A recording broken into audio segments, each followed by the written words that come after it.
Sir कुछ लोग एक फील्ड में बहुत कामयाब होते हैं, लेकिन जैसे ही वो फील्ड शिफ्ट करते हैं तो वो नाकाम हो जाते हैं। इसके पीछे क्या वजह होती है?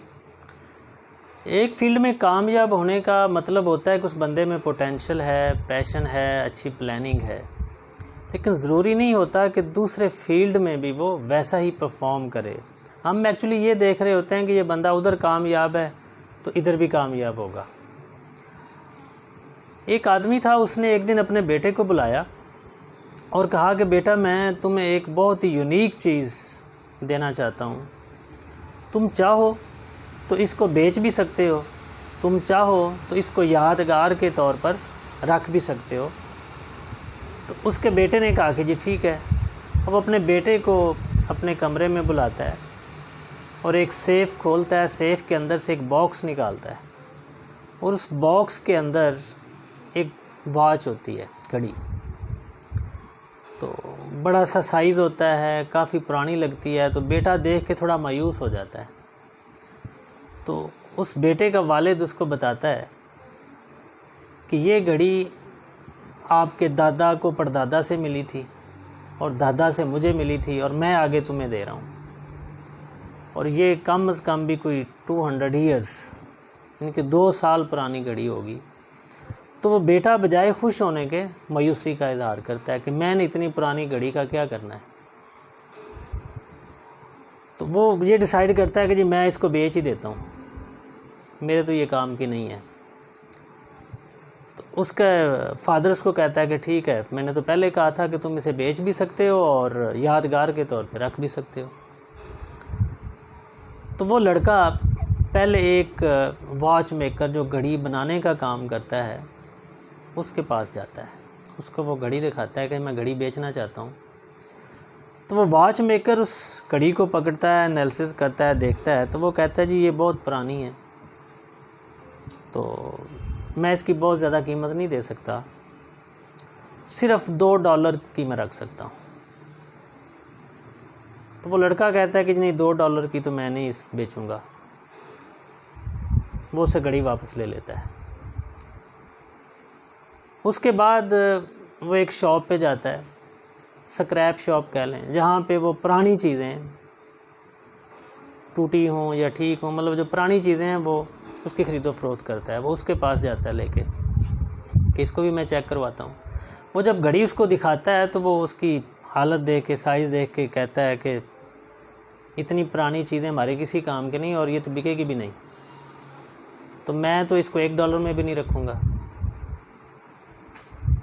अब वो क्या करता है कि पहले $2 मिल रहे थे, अब 1 भी नहीं मिल रहा।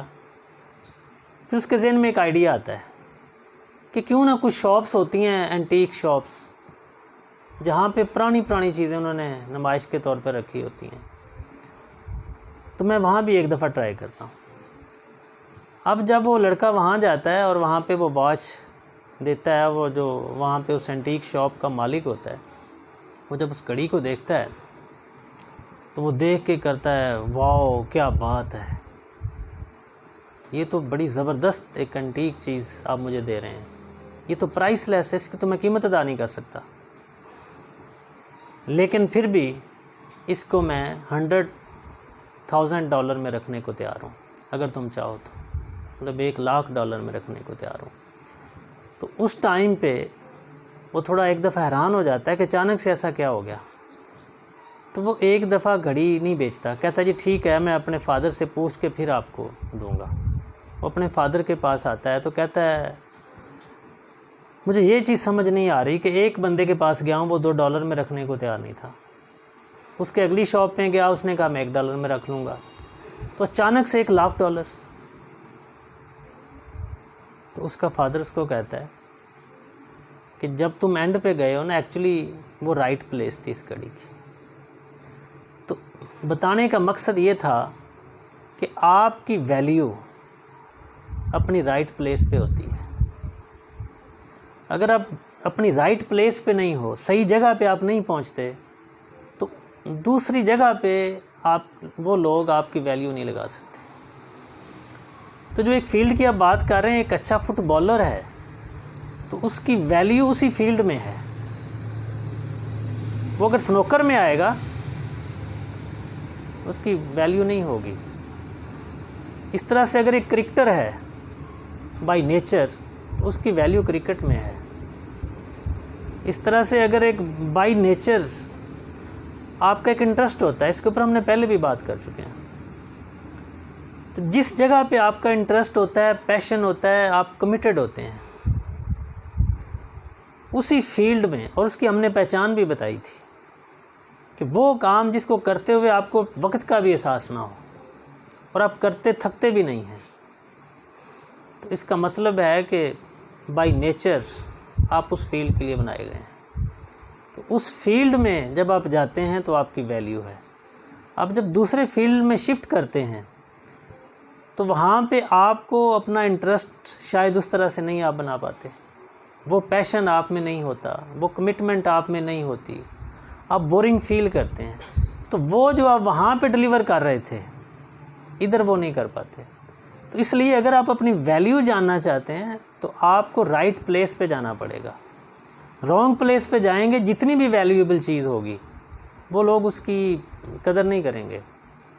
जैसा कि उस एंटीक घड़ी की वैल्यू वो एंटीक्स को जानने वाला बंदा ही बता सकता था, दूसरों के लिए वो स्क्रैप था, तो इसलिए उसकी वैल्यू नहीं थी। इसलिए हमारी ज़िंदगी में भी यही चीज़ होती है कि जो आपकी एक्सपर्टीज़ हैं, जो आपका पैशन है, जो आपका इंटरेस्ट है, जो आपकी स्किल्स हैं, अगर तो उस फील्ड में आप जाएंगे तो आप बहुत जल्द अपनी वैल्यू जान जाएंगे। अगर आप दूसरी तरफ जाएंगे तो आप अपनी वैल्यू कभी भी बेहतर नहीं कर सकते।